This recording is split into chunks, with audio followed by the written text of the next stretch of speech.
Today we have David Witteveen from Trobe University, and today he'll be talking about setting up OAI PMH harvesting for Trove. David, I'll leave it over to you. Thank you very much, Sean. As Sean just said, my name is David Witteveen. I am the coordinator of library discovery platforms at La Trobe University Library. I have to look up that title every time I read it. And I'm talking about setting up OAI PMH harvesting for Trove. If you came to the ANZREG webinar about a month or two ago about OAI PMH, this is basically the same talk, so you can go and grab a coffee. A couple of extra slides. But I guess one thing I wanted to say before I start was I don't claim to be an expert. In fact, not only is La Trobe University my first job working with Alma, it's my first time actually working in a library. I had a midlife crisis and decided to become a librarian instead of buying a Ferrari. So it's a bit of a learning curve, as I'll talk about. But I feel like I want to say that, so if I struggled with it, but I did it, and you're struggling with it, you can do it too. Okay, enough with the preamble. Wouldn't it be great if computers could do all our work for us? I can't promise to set that up for you so that they can do everything, but we can talk about letting OAI PMH automate your updates to Trove. So we'll start at the very beginning. What is OAI PMH? Apart from a mouthful, I'm going to have to say that a lot and I'll probably trip over it. It stands for Open Archives Initiative, Protocol for Metadata Harvesting. And to break that down, the Open Archives Initiative are an organization that promotes the open sharing of data between archives and other repositories. And the Protocol for Metadata Harvesting is a fancy way of saying it's a method for one computer system, like Trove, to copy records from another computer system, like your Alma system. Couple of features. As I said, it's about the relationship between two systems, and the terms that OAI PMH use is the harvester, which is the one that wants the records, that requests the records, and the repository is the system that has the records and then sends a response. You can request records by a number of different characteristics, such as the ID number, by the sets that they belong to, by the date when they were last changed. And it all uses HTTPS. So you can check your commands in a web browser, which I occasionally found very useful. Now, in a 15-minute talk, I'm not going to go into detail about the OAI PMH commands, because you won't need to know that to set that up for Trove. But if you are interested, there's a link down there to the openarchives.org specification for the protocol that will guide you through how to set up a command there. But you can see in the little diagram how it works. So the harvester, in this case Trove, will send a request to the repository, Alma, and then Alma will return the response as an XML formatted document via HTTPS. That is a lot of acronyms. Let me show you what I mean. Here's an example where I've put a command into a web browser and I've got a response. So at the top, we can see the request. And basically, if I get my pen, all of this bit here, everything up to the word request, this is what's called your OAI PMH base URL. That's kind of like the address that you send a command to. So you can see that this is latrobe.alma.exlibris.group. So it's being sent to La Trobe's Alma system. Everything after the question mark is the actual request. And the bits that I've highlighted here, the verb in this case is list records. So I'm asking it to list the records from the system, which is the basic give me the metadata. And over here, I specify it's coming from a set called La Trobe Holdings for Trove _. And the response is a lot of XML, pages and pages of it, depending on how many records you're getting. But that, again, this is kind of nice to, if you're having problems, put your command into a web browser, see if you actually get a response. Sometimes you get saying, oh, that system's not available. It's like, oh, I haven't configured something correctly.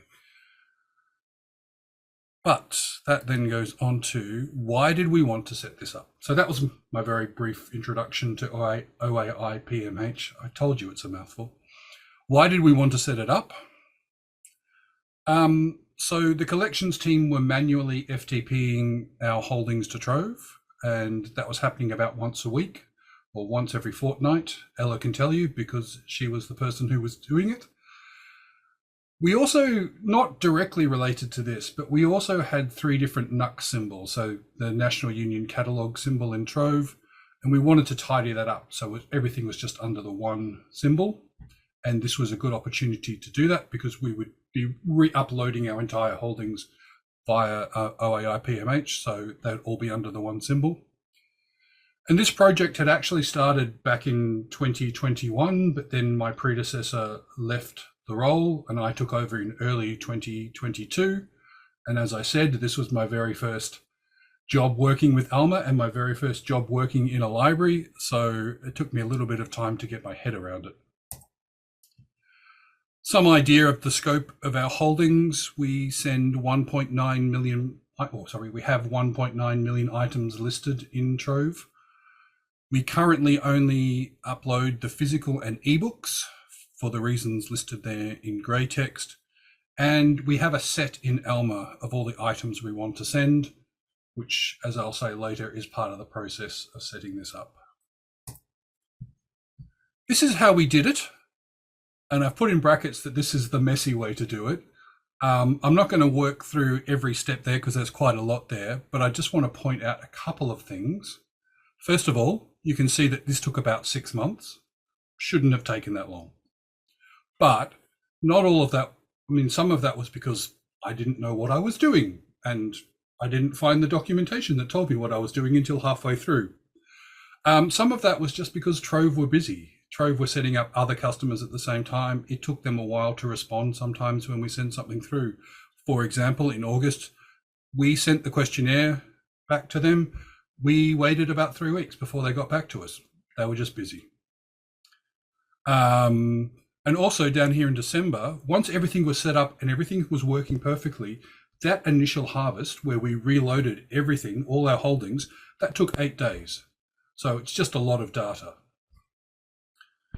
So that's the messy way to do it. Some of the problems that we encountered, and that you might too if you're doing this, there was a steep learning curve. As I said, first time in a library, first time with Alma, first time trying to work out exactly what we did. I spend a lot of time running around the library, talking to people like Ella in our collections team. Hey, what's actually happening here? What are we trying to achieve? I don't understand. Also, because of that, I missed some important configuration steps. And both sides kept getting interrupted by other work. So Trove, as I said, were setting up several people, so it could take a while for them to respond. Something would happen with Elmer and I'd have to go and fix that. We'd have to adjust security certificates or authentication methods or something like that. And then I'd have to come back to what I was doing. So we did occasionally lose track of who was doing what. And I'm going to give you some advice coming up that will hopefully help relieve some of that. The other thing that I haven't put on the slide is I got long COVID last year, which meant I was making that face as demonstrated on the slide quite a lot because I had trouble concentrating. This is the document that we really needed. This is what would have made my life so much easier if I had this at the start. And I cannot remember why I didn't get this at the start, and I can't remember how I found this document, but this was the game changer once I did find that. The title is nice and snappy: Publish MARC records for digital inventory for the Australian National Bibliographic Database and Trove using the OAI PMH daily update. I will point out that's part of the community knowledge on the Alma website, written by ANZREG's own Peter Hopkins and Amelia Rowe. And I would like to thank them very much because it's a wonderful document and very useful. And I recommend, if you are doing this process, you start with this document rather than finding it halfway through, as I did. I will summarize it very briefly what we should have done. The first step is creating your set in Elma. So which records do you actually want to upload to Trove, to the ANDB? Configuring the OAI integration, you might already have this set up, but that's basically the thing that turns Elma into an OAI PMH publisher, a repository that people can query. Creating the publishing profile is telling it which sets to publish through OAI. And you can do all of that before you've even spoken to Trove. We were kind of doing that, we started stuff with Trove, we set things up, they weren't working. Oh, we haven't created the publishing profile. But you could, in theory, do all that beforehand, which would make your life a lot quicker and make your life a lot easier and mean a lot less back and forth like we had. And then when you actually reach out to Trove, there's some pretty straightforward steps. They send a questionnaire. Someone in the chat, Patricia, has said that there was no questionnaire back when you did it. Well, I guess that's Trove improving their processes.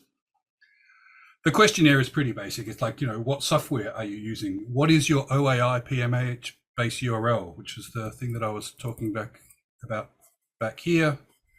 You'll define that when you set up your OAI integration. Sorry, one step further. When do you want it? How often do you want it? How many items you're uploading? Which set are you using? Things like that, just so that they know so they know how to construct that request that will get the data that you want uploaded.